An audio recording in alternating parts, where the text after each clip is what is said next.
మాజీ CM YS Jagan గురించి అమిత్ షాకు MP Srikrishnadevarayalu letter రాయడం తారటమని అన్నారు.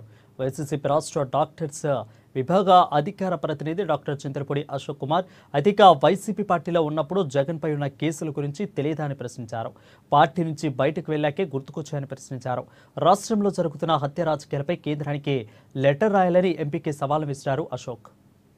ఈరోజు గౌరవనీయులు నర్సరావుపేట పార్లమెంటు సభ్యులు లావు శ్రీకృష్ణదేవరాయలు గారు కేంద్ర హోంమంత్రి అమిత్ షా గారికి లెటర్ రాస్తూ జగన్మోహన్ రెడ్డి గారి గురించి చాలా మాటలు చెప్పారు.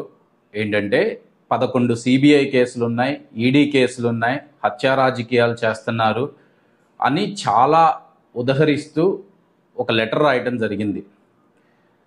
శ్రీకృష్ణదేవరాయలు గారు, మిమ్మల్ని ఒకటే అడుగుతున్నానండి, జగన్మోహన్ రెడ్డి గారి మీద ఎప్పుడు ఈ కేసులన్నీ పెట్టారు? మీరు ఒక్కసారి ఆలోచించండి. 2019కి ముందే ఉన్నాయి కదా.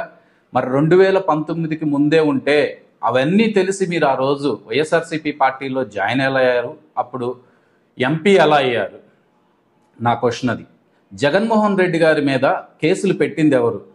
కాంగ్రెస్ వాళ్లే క్లియర్గా చెప్పారు కదా, సోనియా గాంధీ గారి మాట వినలేదు, అందుకే ఆయన మీద ఇన్ని కేసులు అవుతున్నాయి అని. దానికి మీ సమాధానం ఏంటి? అంటే ఆ రోజు మనము ఆయన పక్కన ఉన్నంత కాలం కేసులున్నా పర్వాలేదు, ఏమున్నా పర్వాలేదు, మన పని జరగాలి. కానీ ఆయన తప్పు చేస్తున్నాడు అనుకున్నప్పుడు మీరు ఎందుకు ప్రశ్నించలేదు? 5 ఏళ్ళు మీ పదవిని అడ్డు పెట్టుకొని అక్కడే కొనసాగి ఎలక్షన్. జగిత్యాల జిల్లా మెట్పల్లి మండలం కొండ్రి